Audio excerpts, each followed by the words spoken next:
How many of you feel you were mistreated by Empire State Mines? All of you. These former workers say they were betrayed by a company that promised them good jobs that would last 8 to 10 years. Then, on February 21st, they say the rug was pulled out from under them. And they said, you no longer work here, and that's about all they said. You got no notice? No notice at all. Nothing. I got a phone call. The notice you got is when you walked in the front door. Just like that, they lost their jobs. There was no warning, and these workers wonder how that could be.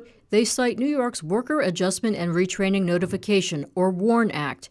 Under the law, if a company plans to lay off a third or more of its workforce, it must give employees and the State Labor Department 90 days' notice. Because Empire State Mines laid off more than half its workforce, many of these employees complained to the State Labor Department, which they say is looking into what happened. It's an ongoing investigation, and that's as far as they take and give me any answers. Many of the workers believe the company tried to get around warning them by calling them temporary and not permanent employees.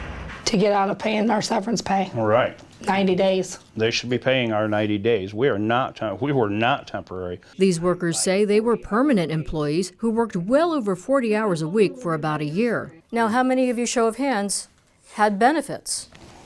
Life insurance, health insurance, 401k plan. Yep. Everything. Yeah.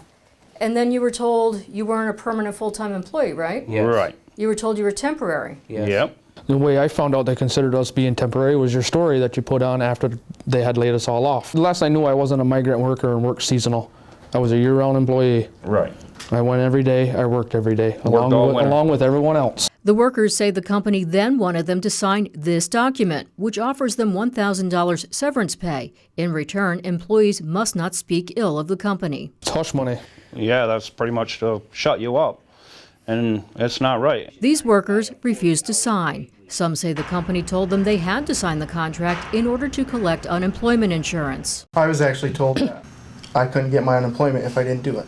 The workers say they called the Labor Department, which told them they don't have to sign the contract to collect unemployment. We reached out to Empire State Mines for comment on the employees' claims.